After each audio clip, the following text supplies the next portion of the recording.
Get myself. Sorry about the delay here, Nathan. No, it's fine. I've literally just I am covered in, or the lower half of me is covered in mud. I've actually changed my top because I've just come off from trail biking. So you ride bikes with Oliver Cronk? Is that what I understand? Actually, that's the only time. It's the first and only time Oliver and I have actually ridden together, because Oliver is much more of a road biker and I'm a mountain biker. So what I hear you saying is Oliver likes the easy biking, and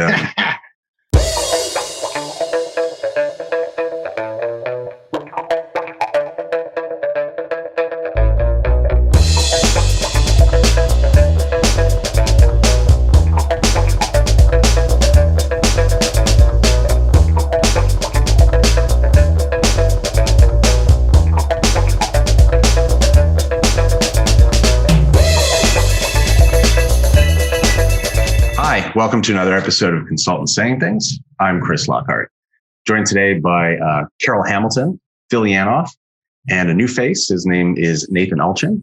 And Nathan's joining us from London, I believe. And it looks like, and what looks like the Royal Library somewhere there, Nathan. So having been on quite a few Zoom calls now, I got tired of the default backgrounds. And if you've ever been to our house, we have pretty much bookcases in every room because my wife and I have a love of books. So this felt like a natural choice for me. Well, perfect. That's awesome. And just a little bit about you before we get into the topic. I've met you through some of the sort of the online sort of the architecture and consulting communities. And mutual friends and acquaintances online. So can you just give us the 1 minute view of who is Nathan? So I'm Nathan Allchin. I sound like a Brit, but actually I'm a Canadian for historical reasons. And I guess I'm a curious cyborg is probably how I might describe myself. So I studied life as a researcher in AI before sales and marketing got their hands on it. And then since then, natural move from there into architecture, operating models, management consultancy. And my clients have been a freelance consultant for quite a long time now. So my clients range from kind of the big four accountancy firms to sort of SDG startups, which I'm doing a lot of work with at the moment. Well, awesome. I mean, I think, some of the things that you and I have talked about in the past, I think it's going to be a good fit for this discussion. So the topic of the day, an interesting kind of discussion around, are there or is there sort of a philosophy or a set of philosophies that we could use as frameworks for sort of managing and guiding our careers as consultants, especially in a time of sort of upheaval and disturbance and change. Are there things that we can do to help us sort of manage our lives, our careers, and get a little bit forward in this? So, Phil, I know you and I were talking about this a couple of weeks ago. Why is this a problem, or is it a problem, or why should anyone care? Well, I mean, I think we're in a time, right, where it's a lot of disruption. I mean, it's the pandemic, the way the pandemic affects the way we work with each other. I think that's it. And, it would be hard to ignore the just sort of, no matter where you live in the world, the sort of political upheaval that's also part of where we are, right? So I think we are living in some times where somehow we approach the world can be challenged and challenging, and trying to figure out how do we get ourselves anchored in this time, and sort of so that we become kind of the rock. We understand where we're going. We understand what we're up to, even when there's just a lot of stuff, a lot of obstacles thrown at us. It just seems different to me at this moment. So I think this is a good time to kind of consider some of the ancient philosophies, some of the old ways of thinking, and figure out how can we apply this to where we are. Does that make sense? Yeah, and I see that as sort of something, it applies in a lot of different contexts, right? Certainly at the level of just trying to be better human beings, right? That's one. Specifically, though, when it comes to sort of, consulting or maybe things like, business architecture, IT architecture, living in a business technology world that's driven by change, and we're making everything digital. Nathan, I know you recently gave sort of a talk on this topic, right? Of sort of the changes that are coming about, the relationship sort of between business, society, individuals, and how consultants, architects, right, could sort of navigate that and be aware of it. What are some of your thoughts on this? Because I watched that talk and I thought it was pretty fascinating. Oh, thanks. So I described myself at the beginning as a curious cyborg, because that was the term cyborg, or we're all cyborgs now, was a term coined by Elon Musk a few years ago to describe our relationship now with technology. And technology really represents our tools as Homo sapiens. So what's kind of different about digital is the way it's created much more of a permeable line between us and our tools, to the point where now, much like with the cyborg, the joins are much harder to perceive. And that means that for us, our tools are becoming much less something external to our sense of personal identity, but much more part of our identity, and controlling the interfaces that we have with the rest of the world. And you have that through concepts such as the attention economy, whereby effectively, I get a report on my children's screen time, because my wife and I worry about how much time they spend on the screen versus interacting with nature and other things. And what that report tells me is that I'm spending 10 hours a day on my devices. My wife's spending 10 hours a day on her devices. So that then started the conversation. Well, is it the kids who've got a problem, or is it us who are the addicts? Yeah. Yeah, no, that to me is fascinating. I'm not sure what those metrics would look like in this house. Does it record for a full 24 hours, or would that be on the report? Because I think that's probably what we would have here. It's a rolling report that's Apple provide as automatically, and you can break it down into per app per minute. Oh, that's fascinating. I mean, so look, and I get it as parents, I get it as consultants. Carol, you work with leaders that are ostensibly leading all of us in sort of this change and through this momentous time. What are they saying to you, or what are you advising them to do? Because the things that Nathan's talking about, right, cry out for sort of the type of framework that Phil's talking about. We need some way to sort of stitch this together and manage it. Well, we've created a 24-hour accessibility, and there can be this mentally perceived need that we have to then answer that call 24 hours. My favorite answer actually came from a global CEO who was asked by his vice president, how do you manage work-life balance? And he said, during the week, I put in 12-hour days, and on the weekends, I unplug. And you have to come to a place in your life where you just unplug, because it doesn't stop. And so we have to find a place for it to stop. And in terms of helping our clients get into how do we do this, he was just great. He said, do what you think is right. And if what you think is right gets you in trouble, decide if this is where you want to work, because it becomes such an ethical question. And I love, Nathan, that you're bringing up that you're not just looking at your kids' numbers, that your own numbers popped out, because I actually think that kids do a whole lot more. And this is the old, they watch what we do much more than listen to what we say. Yeah. I think employees are the same way. If they see a bananas CEO running around, or any level of executive running around 24/7, who sends them emails at 3:00 in the morning and does all of these things, you are feeding the problem. And so at some point we have to decide, who are we, and put a stake in the ground, and then let technology see where it fills in the gaps. Easier said than done. Nathan, you're and I apologize, I didn't see this talk that Chris had referenced, but I'm curious about your take. I mean, I get it. We are connected to our computers in a way that we've never been before, right? We are concerned about retaining our humanity, if that's in fact what we want to do, right? And retaining our humanity when we do that thing.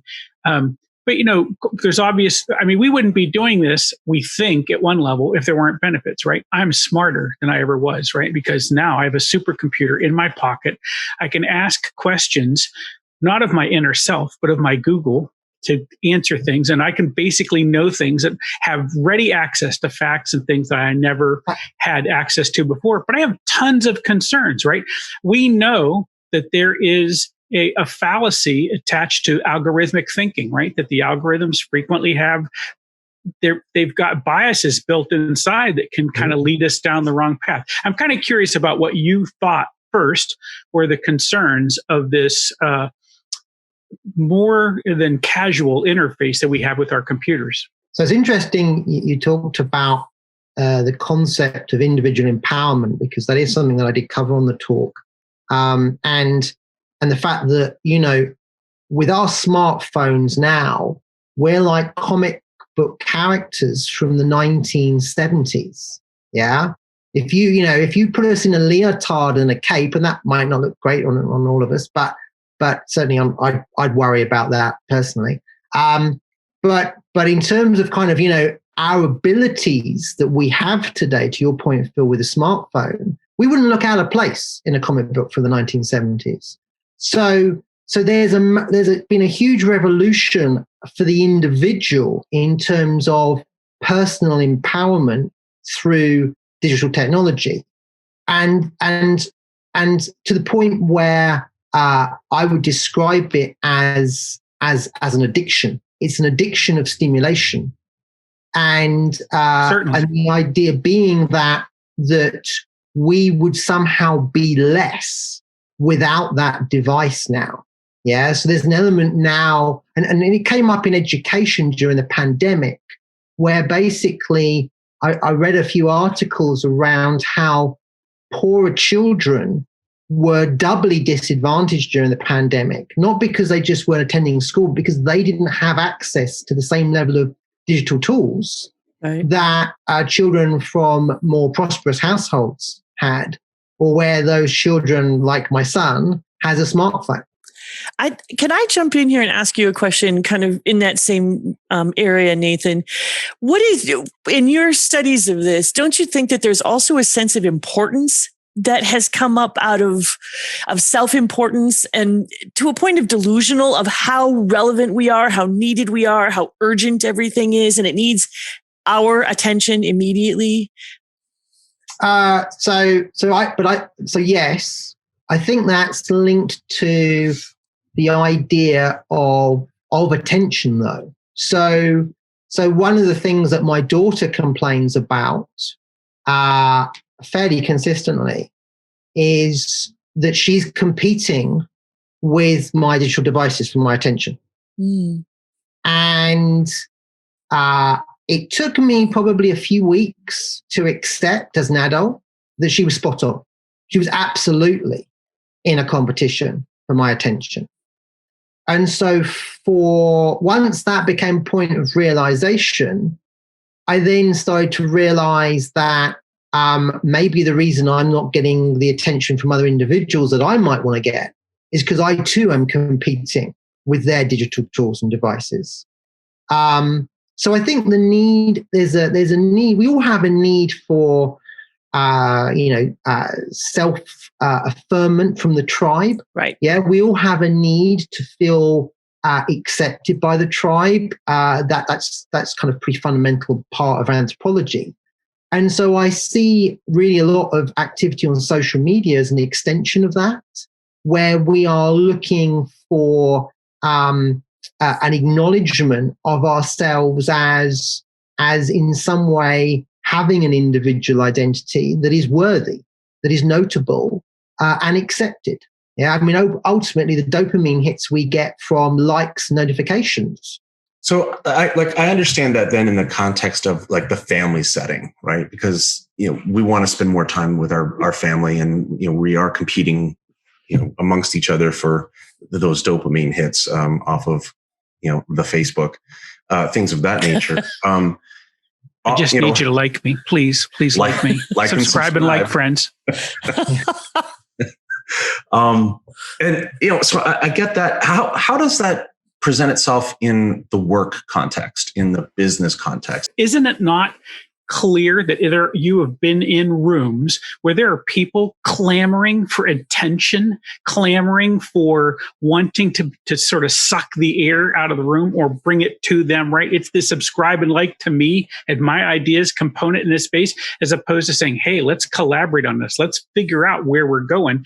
And maybe I've got something to contribute and maybe I don't. Maybe my silence and listening is the thing that's most useful here. But I think we don't get it. And I've certainly been in spots just like, oh my God, if that dude would just stop talking, I think the room would figure the problem out. Was that me? Were you? It wasn't you. But the thing is, among us, right, we can point that out, right? Among us, you go, hold on a second. Oh, there's that bit. But I mean, I think in a professional environment, I've certainly been at where there were people that were, again, this is it's a bit of sophistry, I think, right? I mean, one of the things about algorithmic thinking is that we want to capture everybody's attention. We want to be the center of that thing, the hub of each one of these, right? We're each trying to build a tribe in every room we walk into. At least there are some that I see doing that.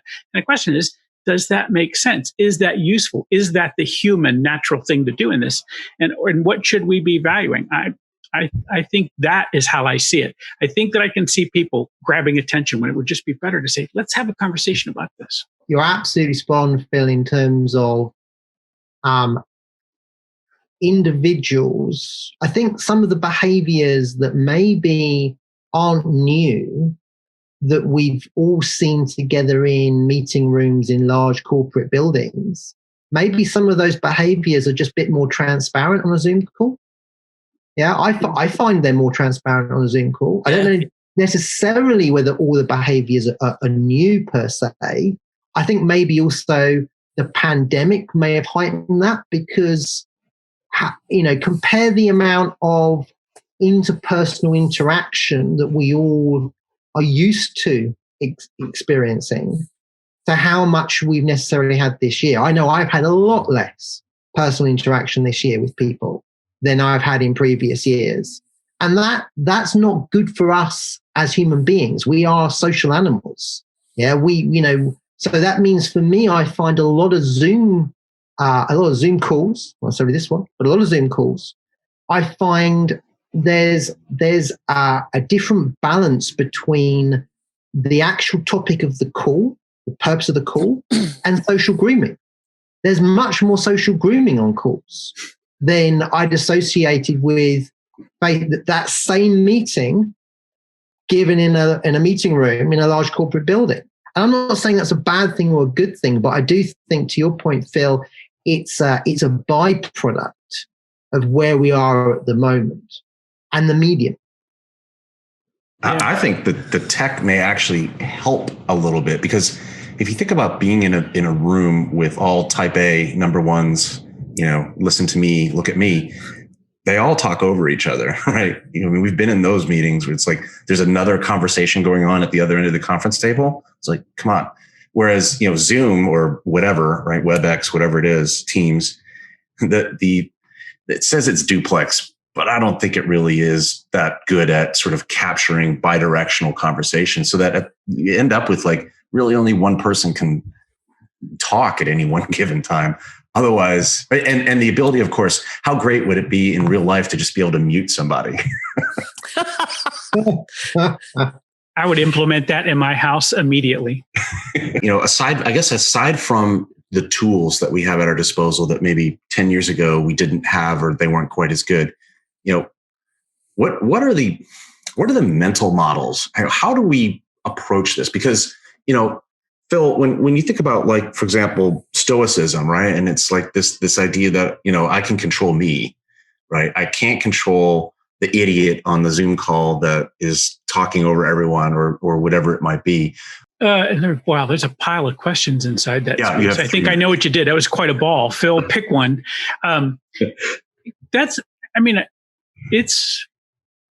we started off this whole thing. It's like we're kind of a trying time. And I think part of this is that, this whole universe of trying to get to the subscribe and like and how to attract attention to ourselves. How do we find, this was to Nathan's point. In a tribe, we are looking for affirmation. We are looking for significance within our tribe, right? That's one of the things we're trying to do. And it's can be kind of hard, and we can feel like it's lost. We've lost our sense of place. So how can we find ourselves? How can we find a spot to make ourselves to be able to act with some equanimity? And I think it requires a real rigor, right? An emotional and intellectual rigor to kind of get through this moment. And this is one of the reasons I say I think that Stoicism has some answers in that space, right?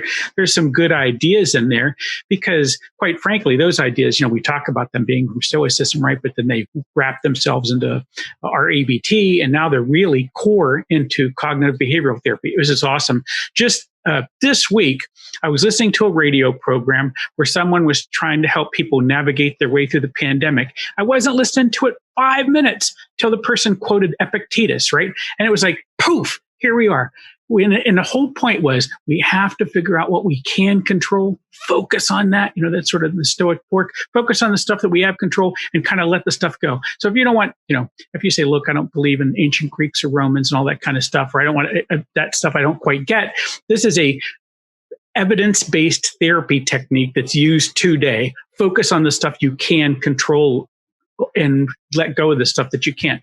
So that's kind of like, Carol brings this up, and I know that she sees this a lot because she talks to a lot of people all over the world, right? And you have kids and cats and stuff, and I'm sitting here talking to you, and I got 2 cats scratching at a door over there, and I'm sitting there thinking, how do I keep my head in the game with these people when I have 2 actual cats trying to tear down a door 10 feet away from me, right? That's the real world. Guess what? I'm going to decide at the moment I've got no control over those 2 cats. What I have control over is me, my head, in and of this moment. And it's super hard to do. It requires discipline and practice. But if I can get a hold of that, I can go, wow, I am not the universe's caretaker. And I don't get to control everything. I don't get to fix everything. All I get to work on is me and my stuff. And that's my own zone of control. So that's why I think that in this whole idea, just that one idea of the Stoic fork is super helpful in getting through what's kind of a tough time. I want to talk more about that in just a second. But Nathan, I'm curious, is what Phil just said, in your view, what do you think, based on the talk that you gave, based on some of the writing that you've done right around this idea of sort of the changing relationship between business and people? Would any of that help? I'm going to say yes and no. I'll explain the no part first. That's a classic consultant hedge. I love it. That's great. I get paid for both answers. Yeah. Can I have a middle tier? Can I have a middle option, please, sir? Yes.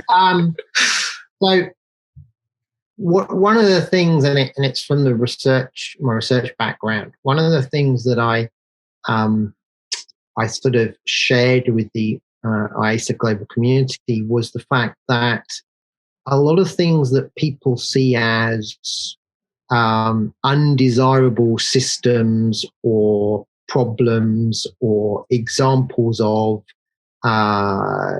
bad behavior, all of those things are eminently predictable human behaviors.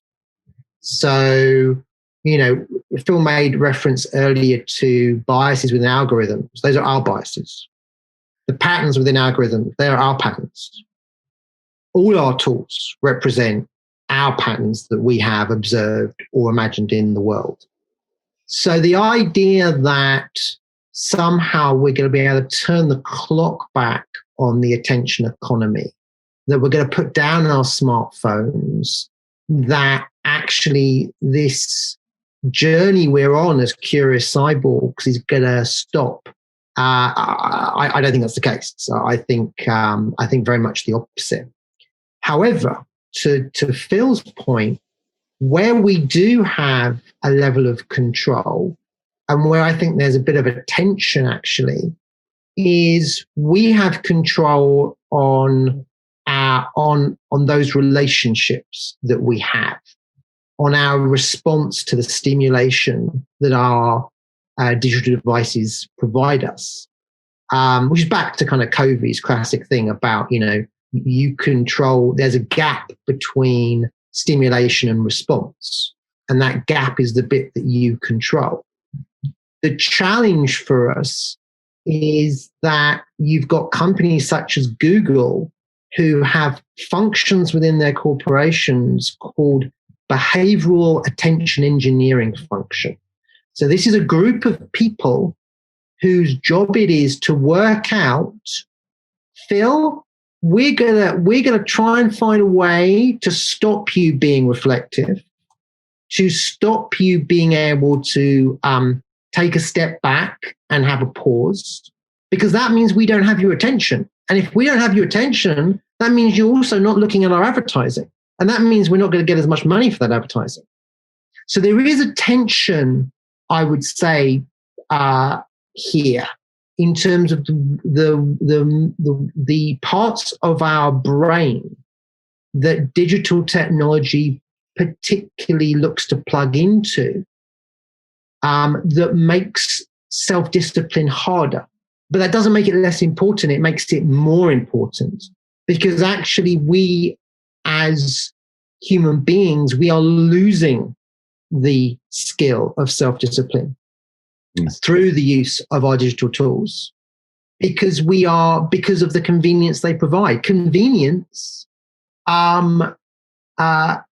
dilutes self-discipline necessarily, because we are being conditioned not to have the patience to wait for satisfaction.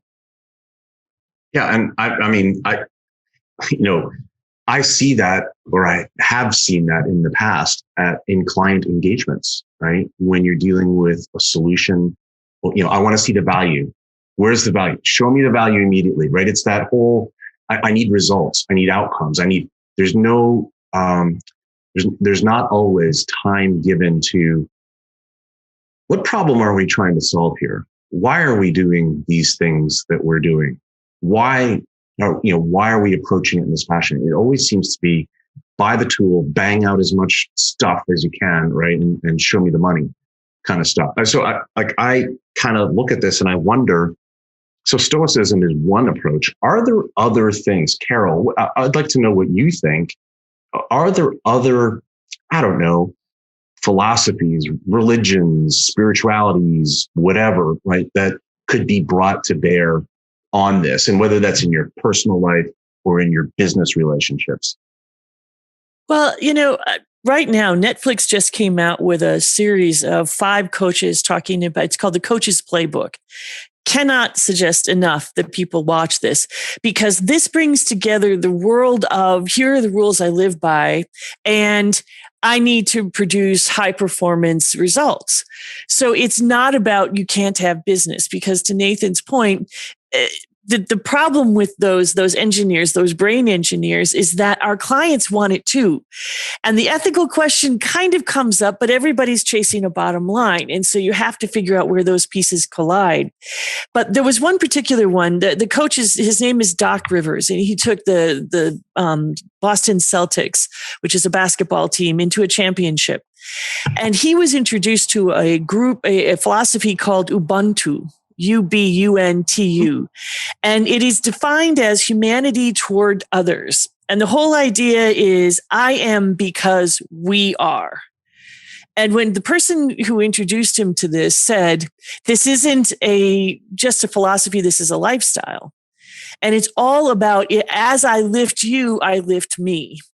And I think that whether you're doing that with technology, whether you're doing that with kindness, whether you're doing that in the smallest of ways, and he gives a story where he got onto the team plane and he had a hamburger for himself.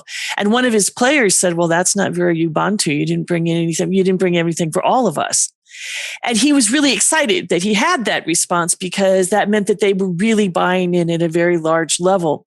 But he said, this is about living this way. And I think that this is what we're looking at. And it's going to be, how are we doing business? How are we living? How are we raising our children from this place of ethical accomplishment?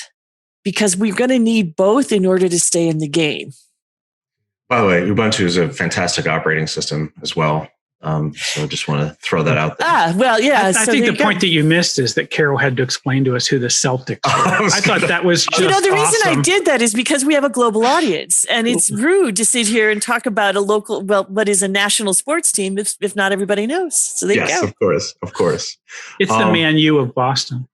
The Man U of Boston. Yeah.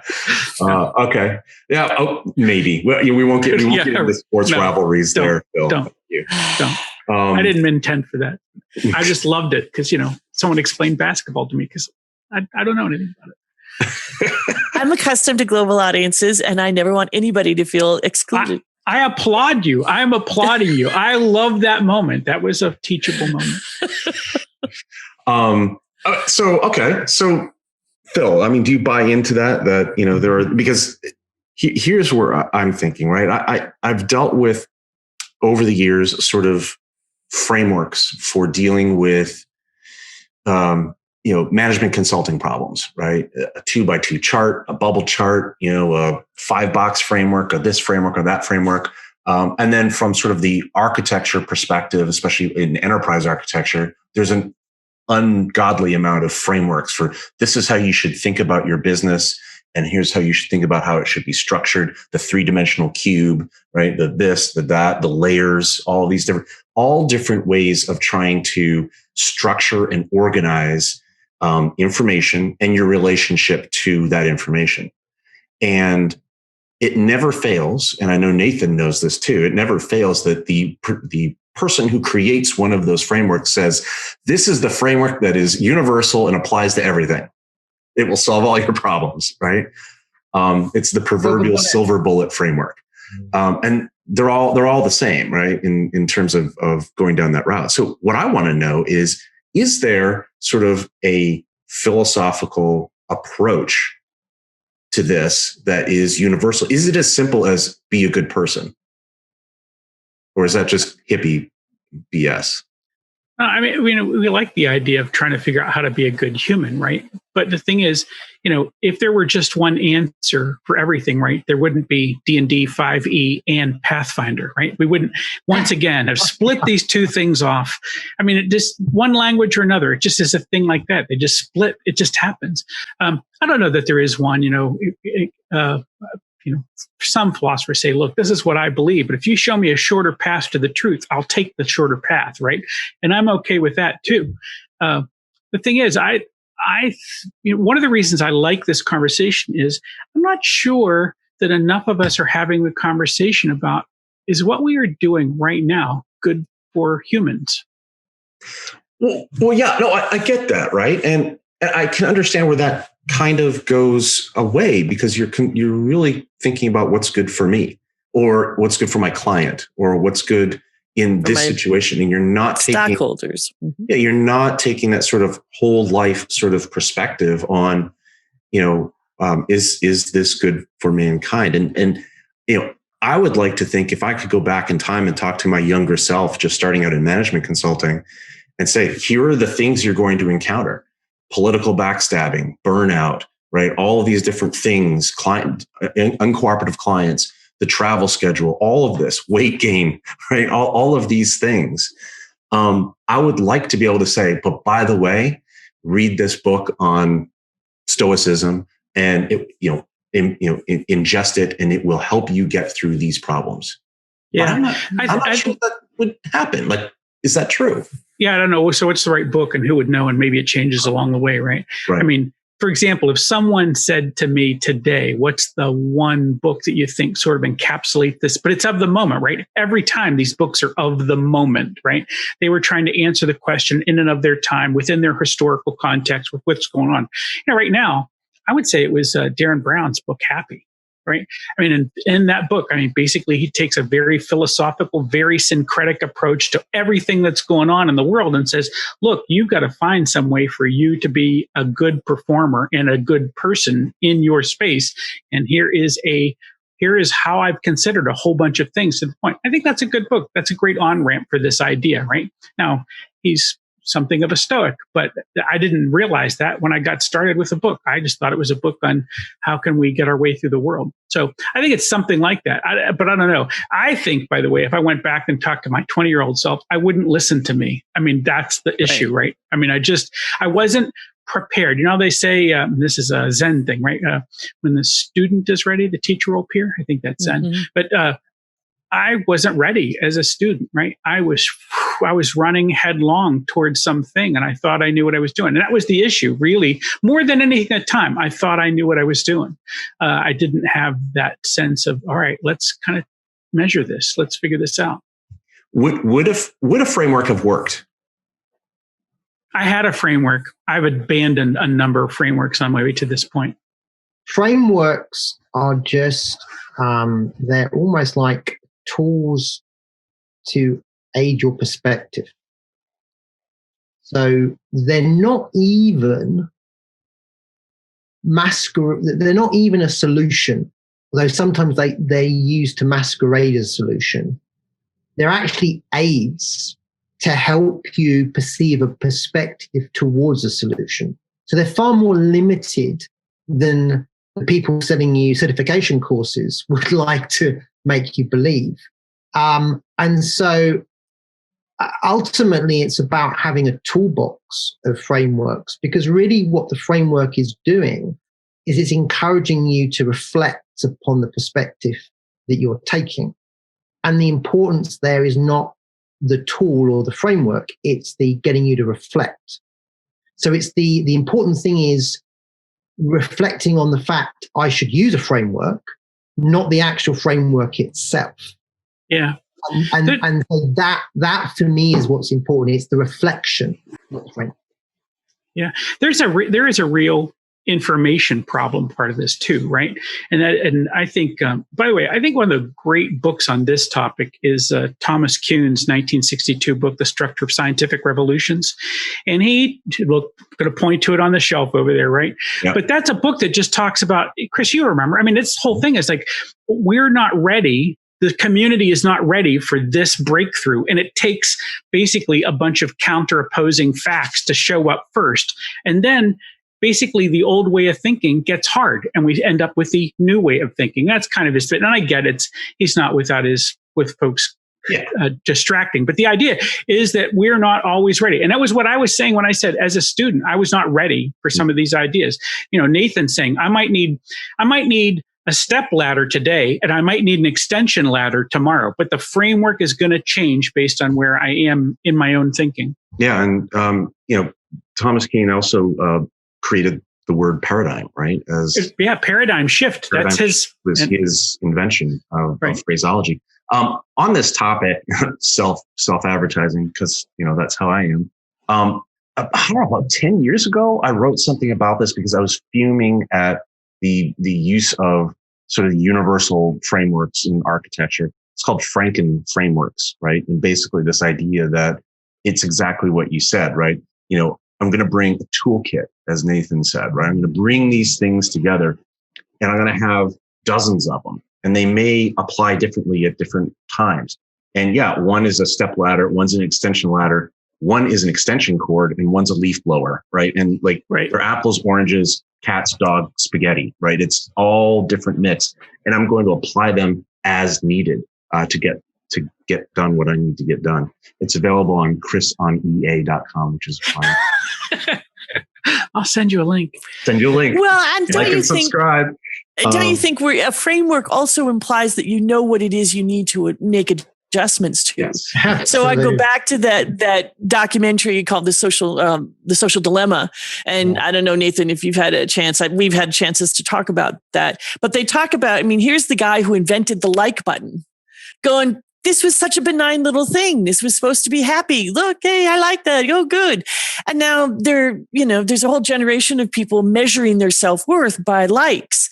So I don't even know that you can say, what would the framework look like when I was 20? Would that have been the one that would carry me through? Because there are so many different pieces, and I don't know that they would have hung the same way on that structure.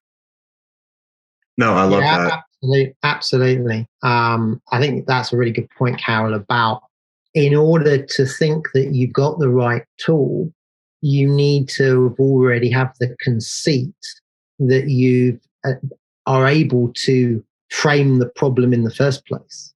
Yeah. Mm-hmm. So one of the things in the talk I gave was, in a digital world, it's very hard to see the boundaries.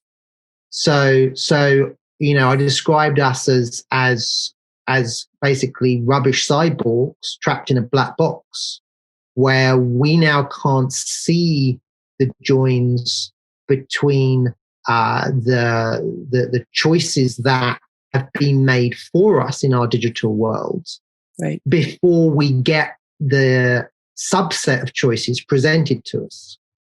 So and this goes back then, I guess, Phil, to the ethical question you asked me earlier, which I sidestepped, being a good consultant, which was the tension between I, Nathan the Curious Cyborg, with my smartphone of superpowers, and then the fact that what I've effectively done is I've traded in via a social contract that maybe I wasn't aware of, a set of freedoms around the totality of choices that I could have made. Because in order to be this superhero from the 1970s, because that's part of the social contract in the digital age, that you are making that trade-off. And so the question to ask is the degree to which us as individuals are reflecting on the trade-off that we've made. Yeah, I mean, my sort of final on this, right, is I think not unlike building a slide deck, where, I start out thinking, what do I want to say? And then, I've got 1,000 slide examples from previous lives of how I've said similar things in the past. And are any of them applicable, right? Is sort of when I go through a mental checklist. And I think there's probably room to do that in other parts of your life, because our lives are made up of prior experiences, right? Absolutely. There's very few things that a human being is going to encounter in life that no human being has ever encountered before, right? Kind of thing.